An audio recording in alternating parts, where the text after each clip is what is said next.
મોટાઈ નહીં, આટલા આંબાની આવક થાય અને એ વિનાની ખેતરમાં આવક 150 વીઘા જમીન, ત્યાં તો આમથી પેલો 4 વ્હીલ લઈને આવ્યો, શેઢા ઉપર 4 વ્હીલ ઉભો રાખીને આવતો, મારા મહેમાન આવ્યો તો કે મારો છોકરો છે, એક છોકરો ફોરેનમાં છે અને એક છોકરો હમણાં ગયો કે આ તો કે ત્યાં બેંકમાં નોકરી કરે છે. હવે આપણે બીજું કઈ પૂછવાનું થયું ખરું?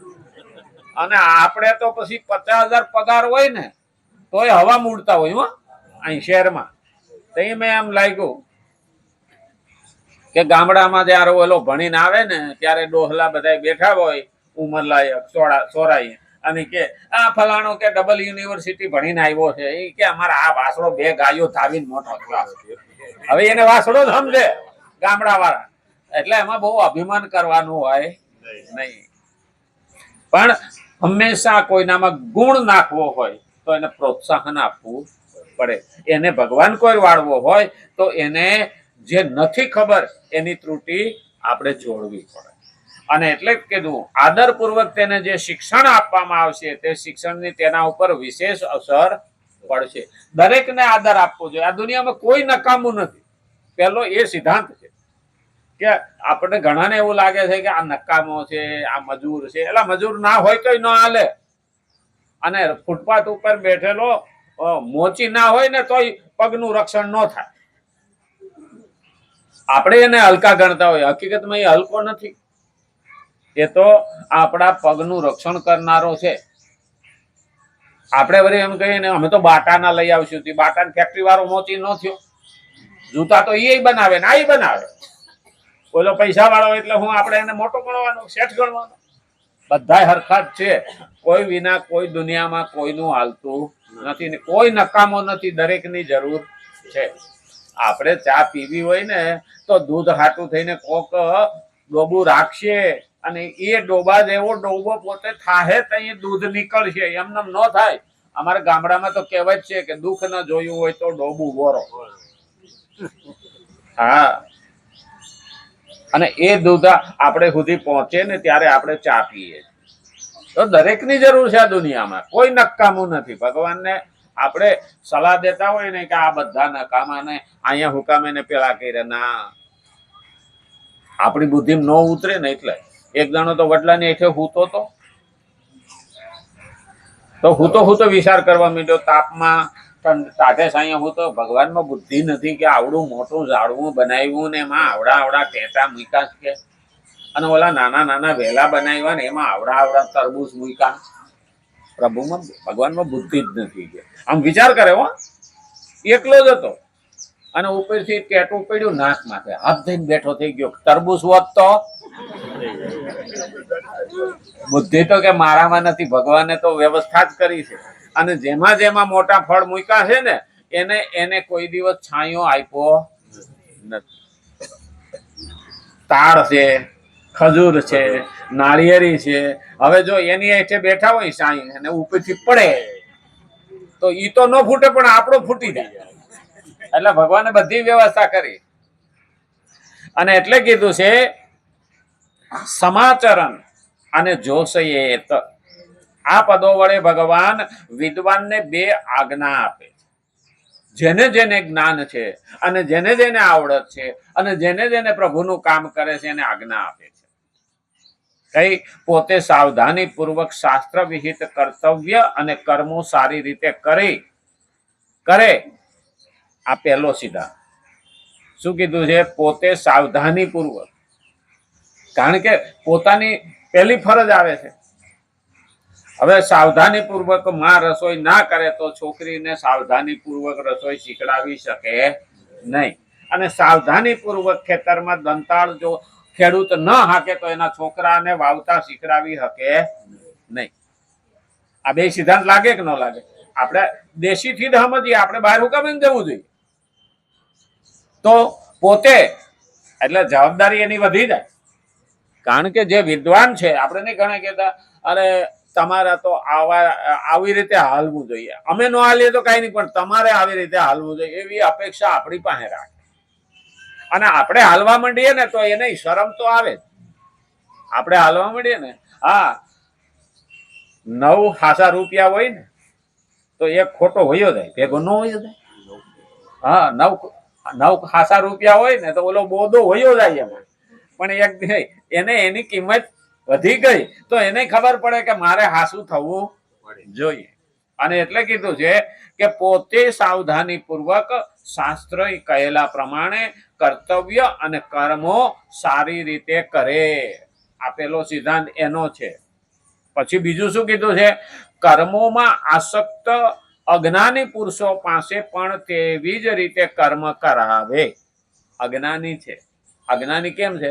એને ફક્ત સ્વાર્થ દેખાય, બીજું દેખાતું નથી. તો એને પણ કેવું પડે. આજે અમેરિકાની પરિસ્થિતિ શું છે? કારણ કે નરો સ્વાર્થ જ શીખાશે.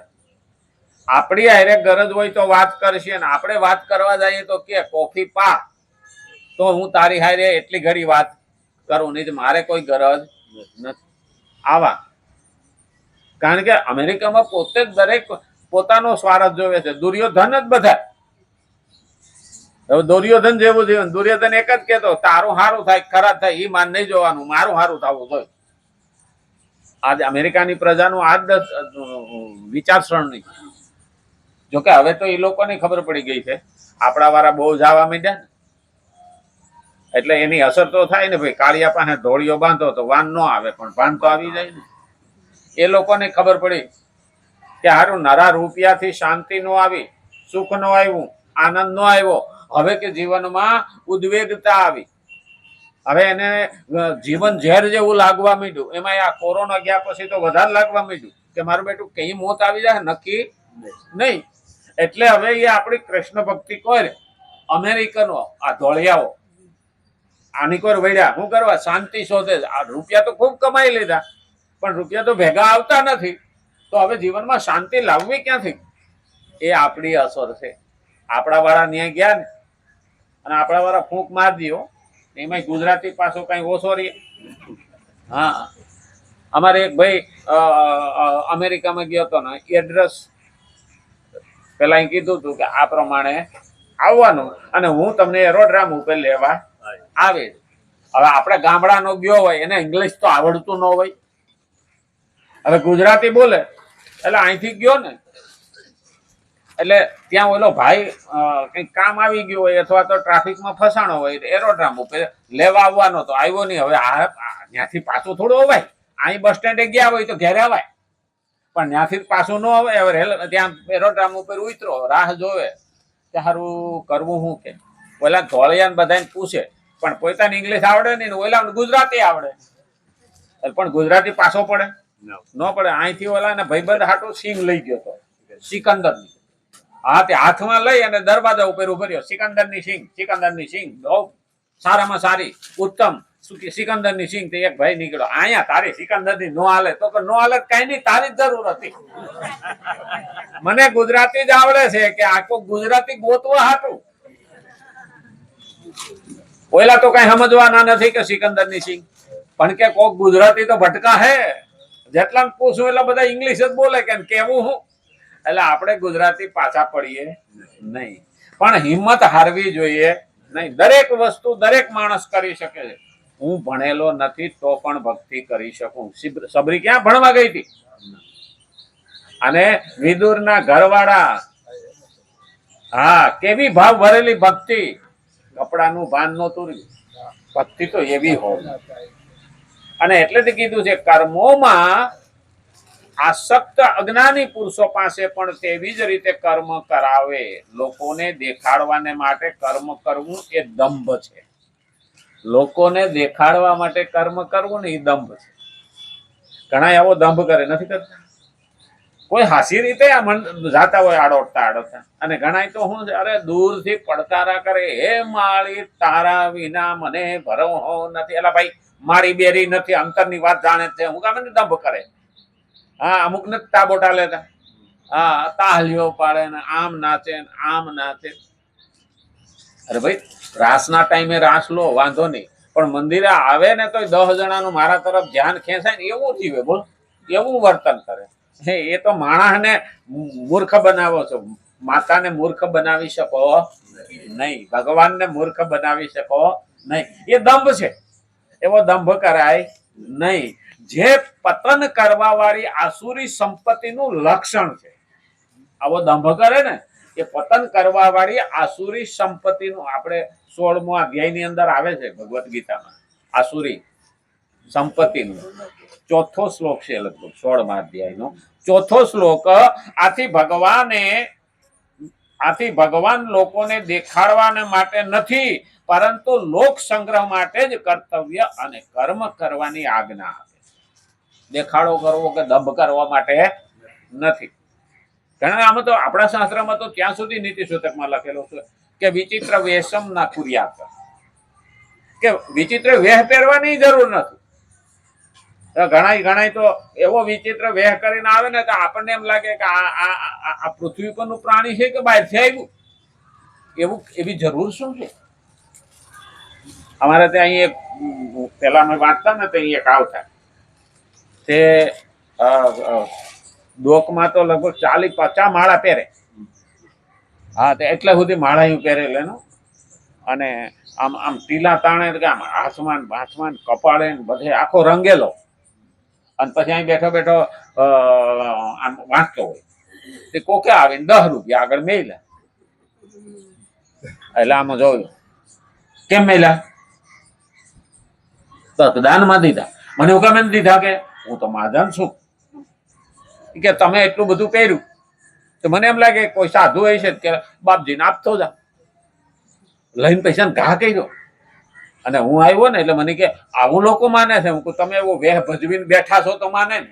અરે તમે સાધુ છો તો તમે આ માળું એવું અંદર રાખો ને, બહાર રાખવાની જરૂર છે? માળા તો દરેક પહેરતા હોય, પણ આ 40-50 માળા પહેરવાની શું જરૂર છે? આ દંભ છે. અને દંભ હોય તો થોડી વખત માણસ છેતરાઈ જાય, પણ એ પાપે આપણે તો ભોગવવું જ પડે. કઈ એવી વ્યાખ્યા નથી. અમારે સોનાના સિંહાસન ઉપર બેસનાર જનકને પણ સાધુ કહ્યા. સોનાના સિંહાસન ઉપર બેસનાર જનકને વિદેહી આપણે કહીએ છીએ, સાધુ કયા છે. કપડા વિનાના બેસનાર સુખદેવજીને પણ સાધુ કયા. ચાલે, સાધુ તો સરળ સ્વભાવ નમન કુટિલાઈ, નથી જસની કે નથી પરાજસની, અપજસની કોઈ પડી નથી, અને કાયમ સંતોષ મનમાં. આનું નામ સાધુ. સાધુ સંતની વ્યાખ્યા શું? તુલસી બાબત કે છે સરળ સ્વભાવ નમન કુટિલાઈ, મનમાં કુટિલતા ના હોય જાય. આ તો હાવ જુદો, ભાવ જુદો, અને અંદરથી હાવ જુદો. હવે હાલે કાંઈ, બોલે કાંઈ ને કને કાંઈ, કરે કાંઈ, ભગવાન એક જાણે, બાકી બીજા જાણે કે ન જાણે. ભાઈ, માણસોને છેતરી શકશો, ભગવાનને છેતરી શકાય નહીં. એટલે દંભ કરવો જોઈએ નહીં. જે પતન તરફ લઈ જાય અને એ હકીકતમાં આસુરી સંપદા છે. 16મો અધ્યાય તો આપણને ફટકા મારશે જ, પણ એ તત્વચિંતકોને પણ ભગવાને કહ્યું છે કે તારે દંભ કરવાની જરૂર નથી. પરંતુ